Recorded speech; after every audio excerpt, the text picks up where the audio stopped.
HighBridge, a division of Recorded Books, presents The Sunken Gold, a story of World War I espionage and the greatest treasure salvage in history. By Joseph A. Williams. Read by Paul Boehmer. Preface. The Laurentic made its first impression on me while I was conducting research for my previous book, 17 Fathoms Deep. I found reference after reference to this salvage operation, especially to its central character, Captain G.C.C. Damant. I was amazed to find that there had been no books fully devoted to him or the topic, although there had been a chapter or two written about it. This naturally led me to assume that either it wasn't worthwhile writing about the Laurentic at length, or it was a forgotten gem of a story. It turned out to be the latter. The bulk of my research came from thousands of pages of documents in the British National Archives, mainly official reports, records, and correspondence from the Admiralty records. This formed the underlying foundation of my narrative. However, since these records were official, by their nature they were largely devoid of human, personal touches. What I really wanted was to experience the Laurentic from the perspective of Captain Damant. I explained my situation to Ruth Bloom, an able researcher with whom I had been working. She then tracked down Captain Damant's relatives.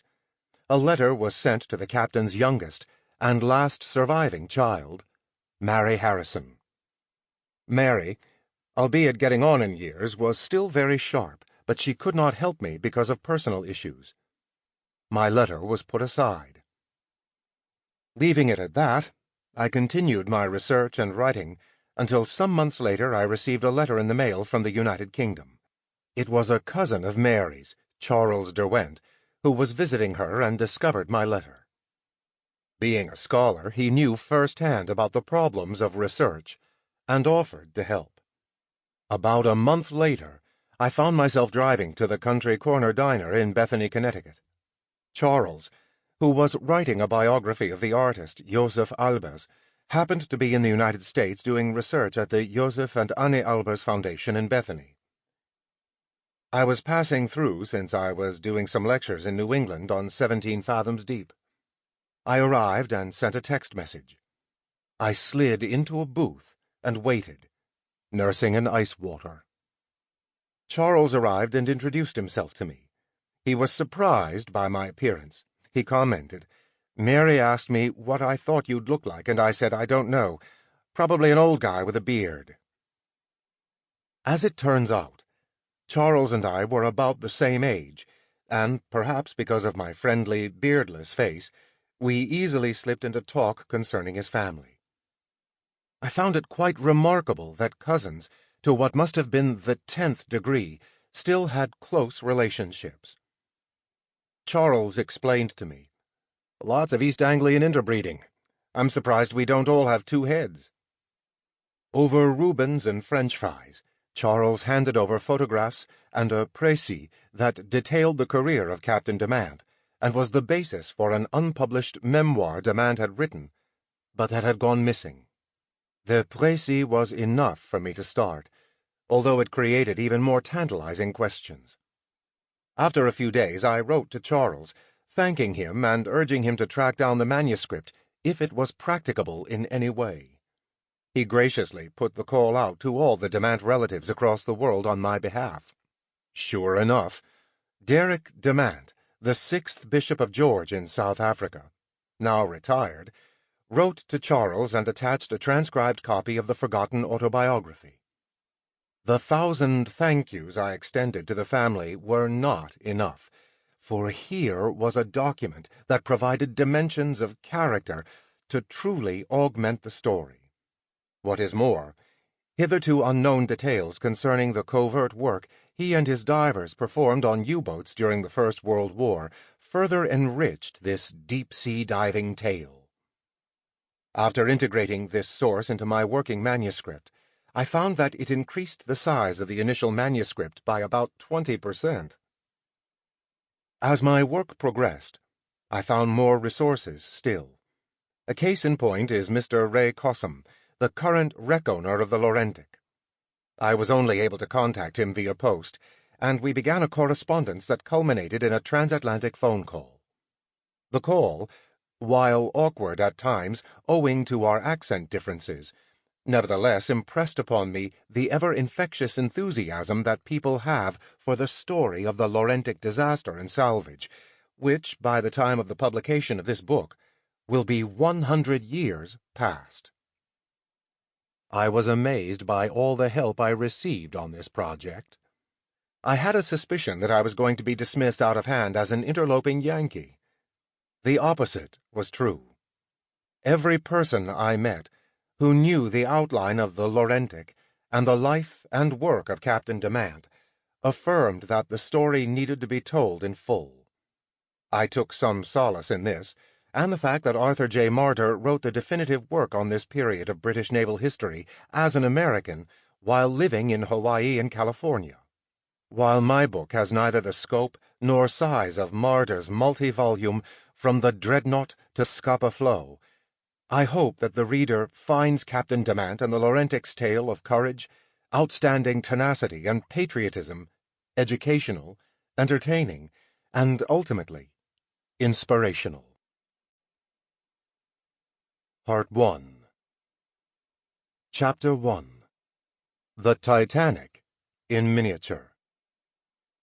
The city of Liverpool was the strategic entry and exit port of Great Britain's western approaches during the First World War. Foodstuffs, munitions, equipment, and weapons all passed through Liverpool first. Likewise, ships debarked from the city to voyage all around the globe to Britain's far-flung colonies and dependencies. HMS Laurentic was one of these vessels, and on January 24, 1917, was being loaded for its dangerous voyage to Halifax, Canada. The Laurentic was a former transatlantic liner, built in 1908 by the famous White Star Line. The White Star Line was known for the outstanding design of its vessels and gave the world some of the most memorable ships of the age, especially its gigantic Olympic-class liners. The eponymous Olympic, the Britannic, and the Titanic. The Laurentic was smaller than the great liners, being roughly a third the size of the Titanic. This did not diminish its grace. The ship's black hull gleamed, and its single red funnel poured out a column of smoke and steam that thickened against the winter cold. Pennants fluttered on its fore and aft masts, with the most prominent of all being the British Union Jack. Observers had lauded the Laurentic's splendid stateliness, revealed in the ship's long, handsome lines, and while the vessel did not have the fame of the great liners, it reflected their luxury.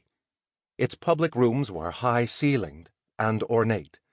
The first-class lounge on the upper promenade was fashioned in the Rococo manner of the court of Louis XV of France, where oaken panels matched a fine parquet floor.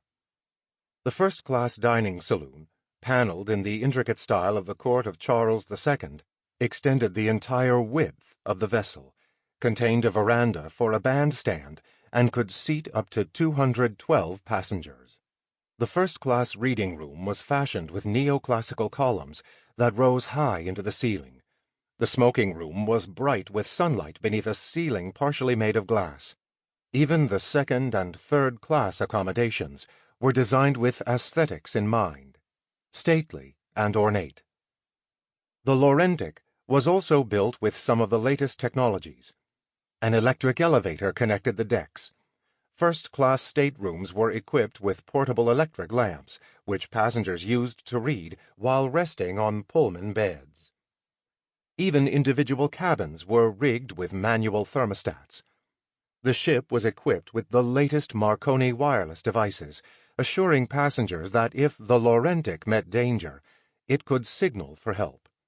For those who could not afford the price of the large liners, the Laurentic was an affordable option that offered most of the same innovations and opulence.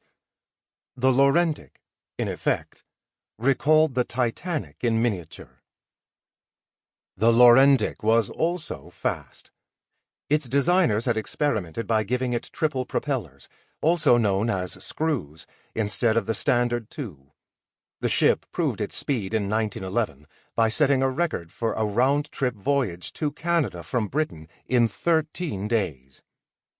The Laurentic became one of the most popular ships in the White Star Line's Dominion service line between Liverpool and Montreal or Quebec City. The company, seeing the effectiveness of the ship's design, incorporated elements of it into its Olympic-class ships. The Titanic, for example, was given the same triple-screw design.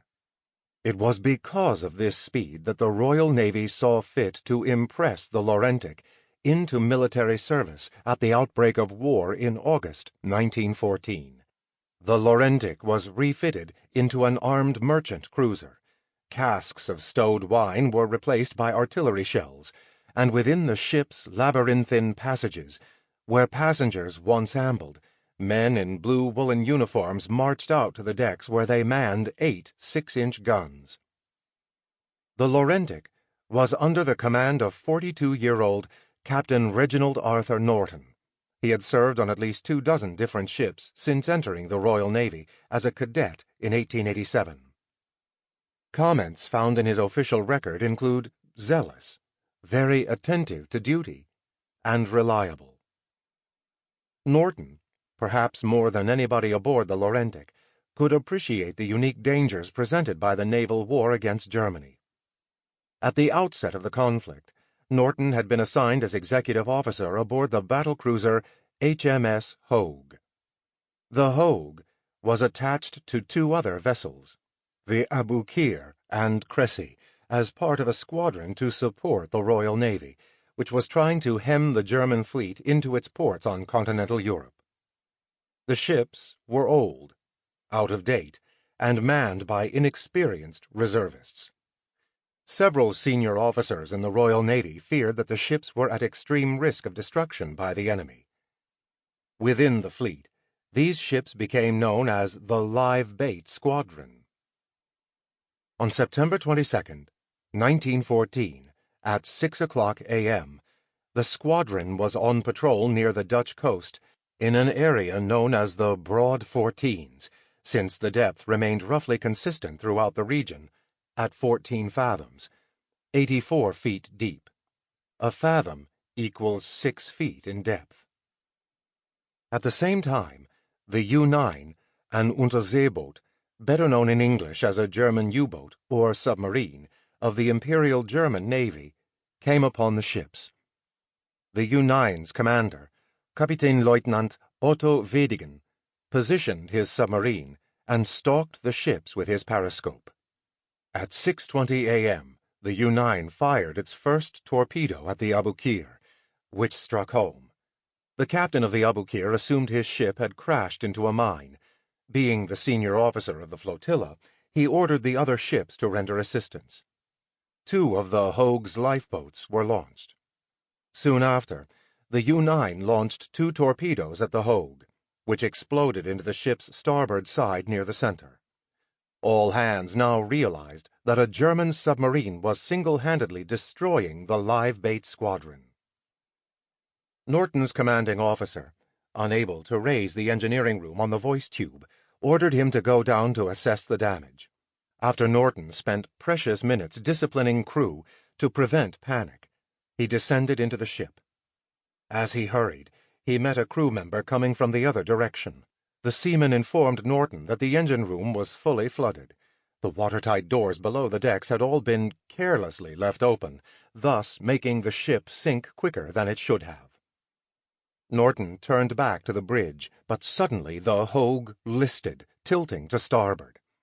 The ship was rolling over in what mariners call turning turtle. In these last moments, desperate sailors jumped from the ship. Norton grasped a ringbolt and hung in the air for some time before crashing onto the deck. Then a great wave washed him into the sea. Norton tried to regain the ship by climbing onto the Hogue's side, but he was again washed off as the ship fully turned over and sank. Norton clung to pieces of wreckage until he was rescued. The U-9 sank all 3 ships, killed 1,459 men, and managed to spread terror of U-boat attacks among the Allies. The scale of the disaster was unprecedented. If so much destruction can be caused by one U-boat, manned by 25 crew and 4 officers, what would happen if the Germans launched a full-scale submarine war? Otto Weddigen was feted in Germany and decorated with the Pour le Mérite and the first and second-class Iron Cross, prestigious medals. He even published an article, "The First Submarine Blow is Struck." British anxiety was alleviated somewhat after Weddigen was killed on March 15, 1915, when his U-boat was rammed by HMS Dreadnought. As for Reginald Norton, he was eager to return to sea. Perhaps he felt his own personal honor was stained by the disaster, or maybe he believed it was his patriotic duty to avenge the Hogue. When he made his report to the Admiralty, he wrote, "I have the honor to submit that I may be appointed to another ship as soon as I get a kit." Norton's new kit was the Laurentic, to which he was assigned in December 1916. Norton was acting captain, since as a commander he was not senior enough to formally take the command of such a large vessel. Since there was a shortage of senior officers in the Royal Navy, the appointment was not unusual. Norton proved capable, leading the Laurentic on hunts for German raiders and making the run to Halifax, Nova Scotia, twice. Norton had learned lessons from the Hogue, and had become as cautious as the war would allow. He ensured that the Laurentic was fully equipped with life jackets, and that the watertight doors below decks were shut at all times. Norton had 475 officers, crew, and passengers in his charge.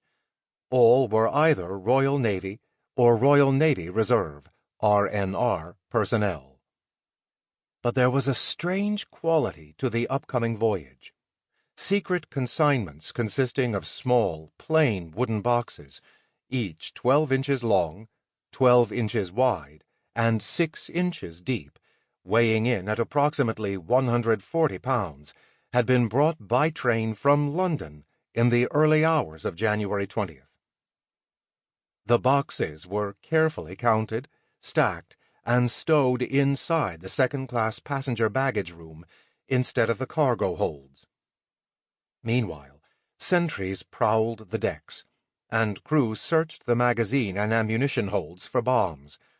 Plainclothes detectives maintained a watch on the gangplank, checking all persons who sought entry for a pass. As to what lay in those boxes, only Norton, and perhaps a couple of the other senior officers aboard the Laurentic, knew. Chapter 2. The Damants of Cowes. When Mr. Henry Castell Damant married Mary Wilson on September 30th, 1879, the future seemed bright. Harry, as Mr. Damant was known, was the son of a prominent solicitor on the Isle of Wight, who had followed his father in practicing law, setting up shop in the town of Newport. Mary was a lady of Irish Protestant heritage, and an amateur author and thespian who drew admiration for her charitable theatrical performances. Harry set up a residence at Bedford House in Northwood, a village just south of the town of Cowes, before moving in 1887 to a new house named Forest View, which had magnificent views of the sea. It was a comfortable life, with Harry Damant earning somewhere between £300 and £500 annually, which allowed them the luxury of keeping 2 servants who were paid up to £18 a year. The Damants had dwelled on the Isle of Wight for 2 generations. Harry had 7 siblings who, by the time of his marriage, had spread to all corners of the island, but not all the Damant siblings chose to stay there. Harry's eldest brother, Gibbon, was a political officer in India. The name Gibbon comes from another family who had in prior generations married into the Damant line. Harry had last seen his brother at Gibbon's wedding a year prior. Just 3 weeks after Harry's own wedding, he received unfortunate news. On October 14th, Gibbon had led a contingent of British officers to confiscate weapons from a tribe of headhunters in the Nagaland, where he was killed. It was said that his widow saw Gibbon's head thrown down a well, and there were rumors that he was cannibalized. Officially, Gibbon was shot. In June 1880, Mary gave birth to a son they named George Sancroft, but 3 months later the child died of an unknown cause. They buried their son in the West Cowes Cemetery, marking the grave with a small Celtic cross. The grave is no longer there. It was removed because of bombings during the Second World War. Mary and Harry conceived again, and on July 25, 1881, she gave birth to a boy whom they named Gibbon. The infant's full name, Gibbon Chesney Castell Damant, took into account other pedigreed Norfolk and Suffolk families that had intermarried with the Damant line. Usually, he went by Guy. He was joined in quick succession by 3 brothers, James Charles Wilson, Henry Kirkpatrick, and John Alister. The Damants left Forest View, and Harry built a new home, named Lammas, after the family's ancient estate on mainland Great Britain. Harry made sure to build the house just outside the boundary of East Cowes, to avoid the higher tax rate. As such, the home lacked certain services. Lammas had water shortages, and on one occasion after a well had been sunk, paraffin leaked into the well, contaminating it. Guy always suspected that his father built Lammas on the cheap, and was relieved when East Cowes's boundaries were shifted in the 1890s to include their home.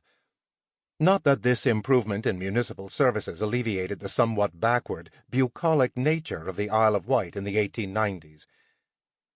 Toll gates, for example, remained long in force on the island after they were done away with on mainland Great Britain. The roads were plagued with thick mud in the winter, and threw about such a dust in the summer that it was more common to wear boots than shoes out of doors. But this backwater had its own special attractions. Guy delighted in exploring the fauna found in the rock pools with his friends. The best times were at low tide, when Guy overturned rocks exposing butterfish, crabs, and small eel, and would imagine that beneath the stones was the lost treasure of some ancient Celtic prince. Then there were the long, meandering walks he took with his mother to visit his older brother's grave. Although Mary Damant was strict and industrious, she was loving and regaled Guy with stories.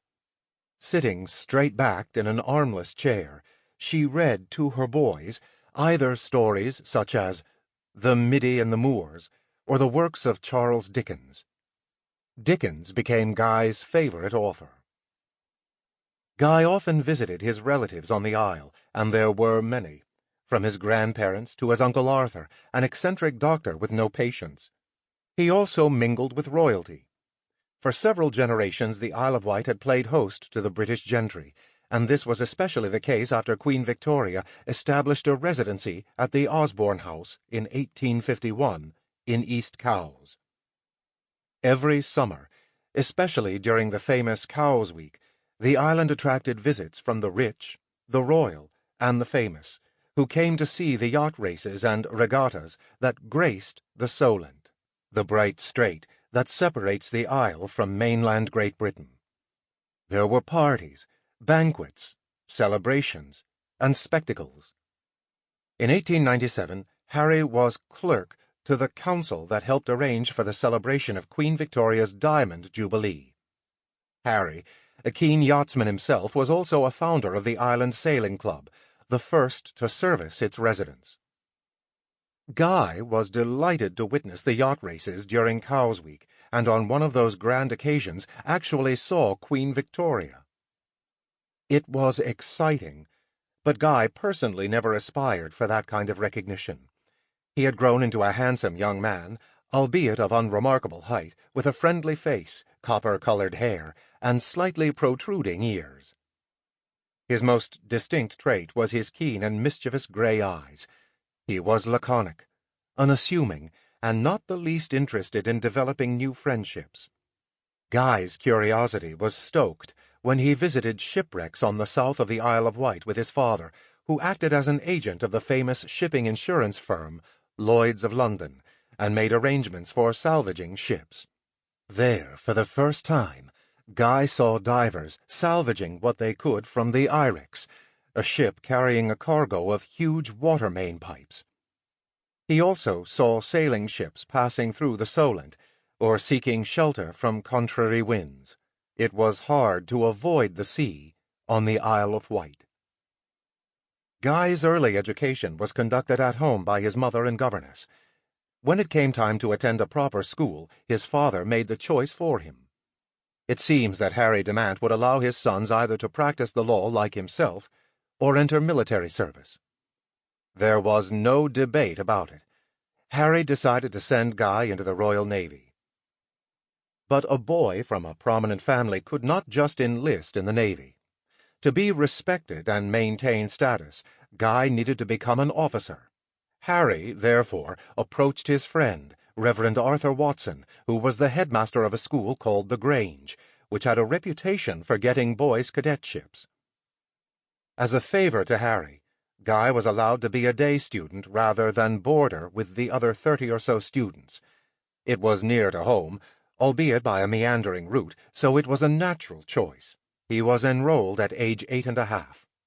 To become a cadet, Guy needed to obtain a nomination, typically from a flag-ranked officer, produce testimonials of his good character, and be free of any physical defects. His father obtained the necessary nomination from Lord Colville. The other part was a competitive test, for which the Grange prepared him. He only had a 1.5-year window to take the test, since cadets could only enter the Royal Navy between the ages of 13 and 14.5. Guy studied mathematics, composition, scripture, French, Greek, Latin, geography, and English history. He needed to be able to draw both freehand and geometrically. Boys were typically lined up from the head of the class to the bottom of the class. Watson would ask a question. If a boy got a question wrong, the teacher moved on down the row until a boy got it right. Then that boy would move ahead of all the boys who got it wrong, thus going to the head of the class. Guy's class standing depended on where he was in line. Sometimes, as punishment, boys were demoted to the bottom of the class and had to work their way back up. Guy also needed to keep himself fit. This was done by playing goalie on the Grange's football team. There was more to school besides academics and sports. In typical fashion of the day, and especially to prepare the young men under his charge for naval service, corporal discipline was maintained by Watson's cane, either on the hands or astern. The headmaster gave Guy his first beatings. As a measure of how devoted the old schoolmaster was to discipline, although he was at times bedridden with gout, he managed to conduct beatings from his bed, albeit the blows were weaker since he could not fully flick his cane from the lying position. Guy's initial reports from school were bad, careless and dirty, and he apparently had trouble in spelling. Guy found solace through the tutelage and companionship of his mother, who assisted him in his studies. When not at school, she would take him on occasional trips to London and spend holidays and Sundays sailing on his father's yacht. Slowly, Damant focused and improved his academics. Guy sat for his multi-day examination in Westminster, beginning on December 3, 1895. His score was 1,394 out of a total possible score of 3,200. While the score, approximately 44%, may seem low by modern testing standards, he was still ranked 14th out of the 71 who were admitted to cadetships. Hundreds of others failed. He received word of his appointment while visiting his grandparents. Guy was fitted out with his uniform and, feeling somewhat self-important, left the Isle of Wight in 1896. Chapter 3. The U-Boat War.